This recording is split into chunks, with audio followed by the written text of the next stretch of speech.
Hello and welcome to Parents Guide to Games. Today we're going to introduce a new video that I'd like to start, and that is the news. I'd like to go and talk about things in the news that are related to parents, probably what your kids are talking about. And here as we get started, as always, please hit the subscribe button. So the first story of the news that I'd like to share with you is that Nintendo has announced that it's going to come out with a new Switch. This is the Nintendo Switch Lite. First, right off the bat, it is cheaper. The Nintendo Switch is $299, and where the Nintendo Switch Lite will be $199. Now there are a few drawbacks to the Nintendo Switch Lite.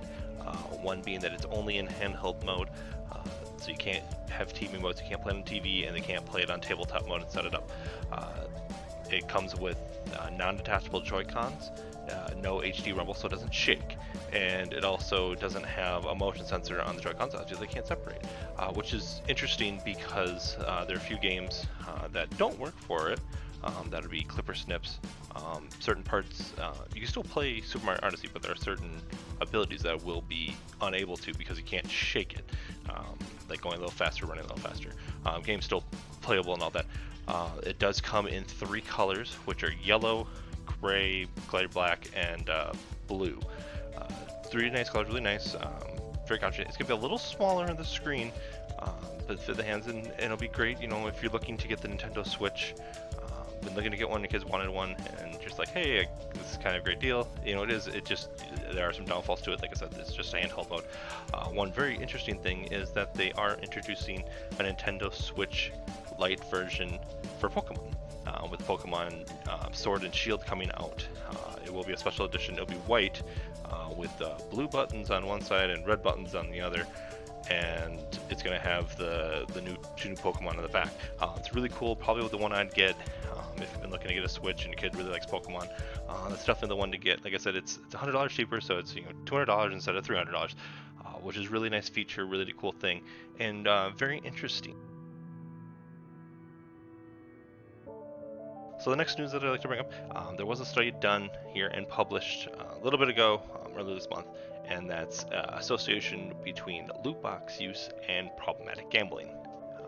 And it's a very interesting article. You know, I've posted a few videos about it myself, shared a few videos.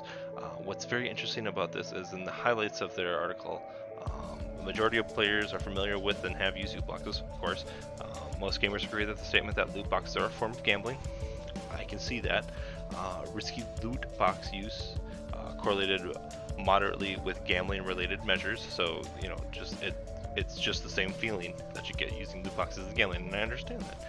Gambling related variables predicted 37.1% of the variance for risky loot box use. So that's very interesting. Pretty much what the article states is that loot boxes, and pretty much what everyone's saying, loot boxes are maybe not a form. They're not saying that they're a form of gambling, but what they're saying is can lead to gambling. And I understand what they're saying and what that, and it's very interesting. It's a very interesting way. Like I said, I usually leave it up to you to give the description. I put everything, you know, always in a link description below to the article, and you can read it. It's really short. It's not long.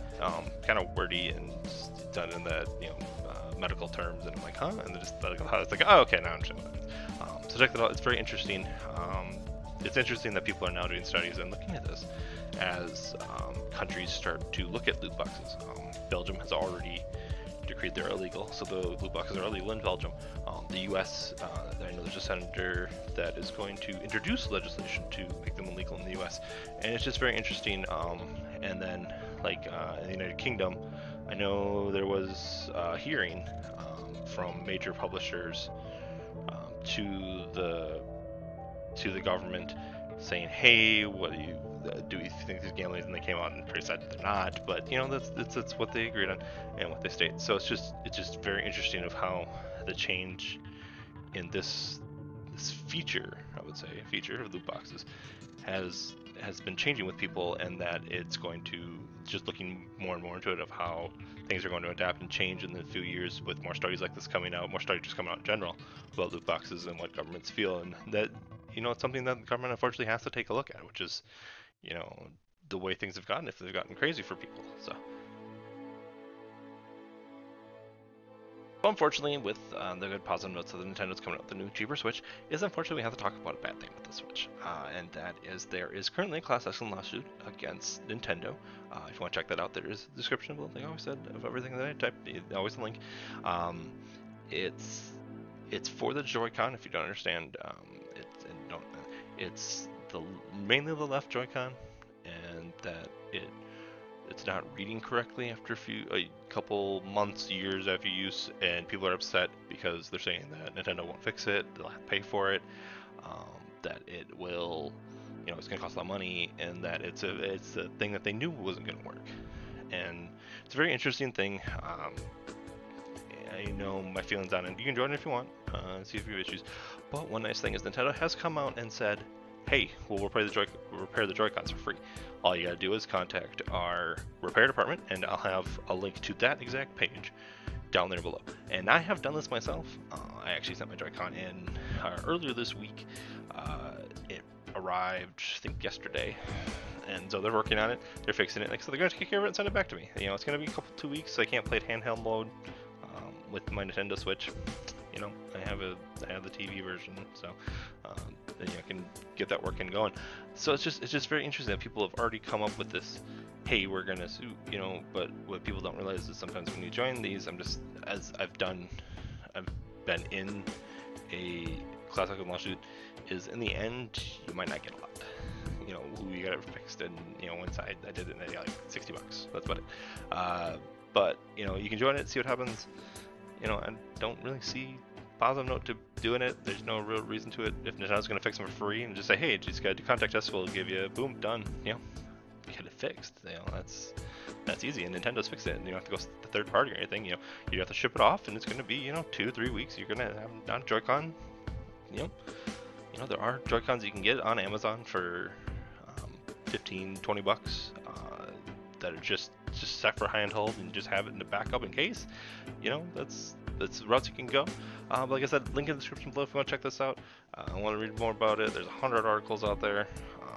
Very interesting, but Nintendo's take is contact us, repair it. Both of those are in the link to go, the class of lawsuit and the repair website. And after that, it's pretty crazy little things, but it's something, unfortunately Nintendo's got to deal with, and it's gonna be a tricky one. So the last article we're going to talk about here, and last bit of news, is sort of deal with the loot boxes, but it's a completely different thing, and not completely different thing. Just crazy, really, you're going to do this now? And that is Grand Theft Auto Online. So you need Grand Theft Auto 5 to play this. It is an online version of the game. You can do it. It's pretty much the nice way you play GTA with people online. It's a pretty crazy game. Unfortunately, earlier this week, they introduced a casino, a working casino in the game.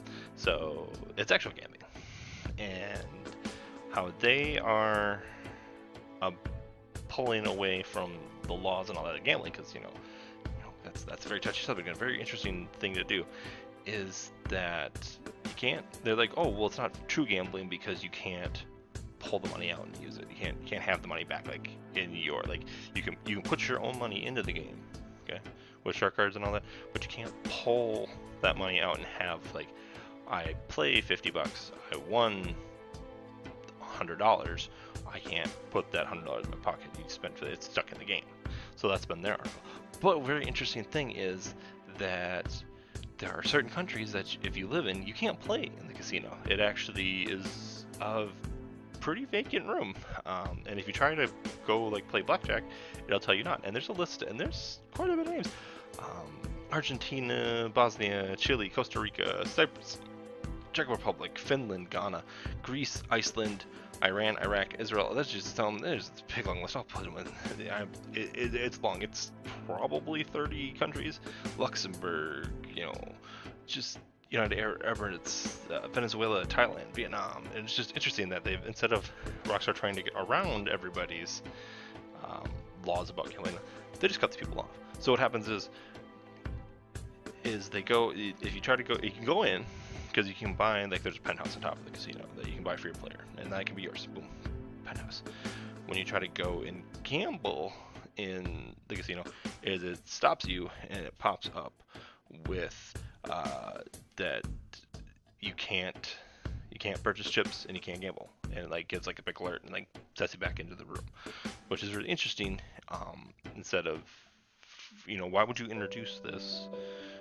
And especially in times like this when loot boxes are out there and we're having problems with it in countries, would you set up for a casino in your game that you put money into?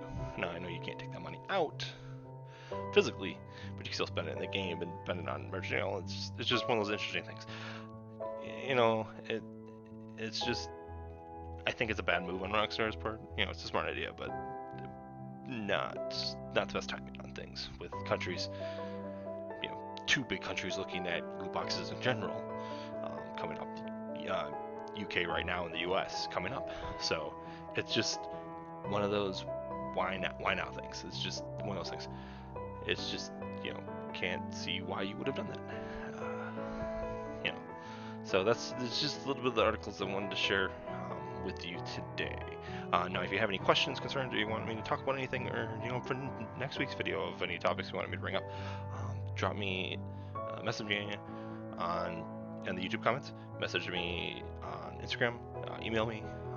At the end, there'll be all the list of things to do. Send out. I'll always try to cover everything you always request and everything to the best of my ability. So if anything you want to see, anything you don't want to see, anything you're like, hey, this is kind of stupid, sorry. I don't feel bad. It happens. Other than that, guys, I will see you later. Big shout out to bensound.com for the music. Please follow Parents Guide to Games on Facebook at Parents Guide to Games, on Twitter at ParentsG2G, and email any questions or comments to parentsg2g@gmail.com. Thank you for watching, and please subscribe.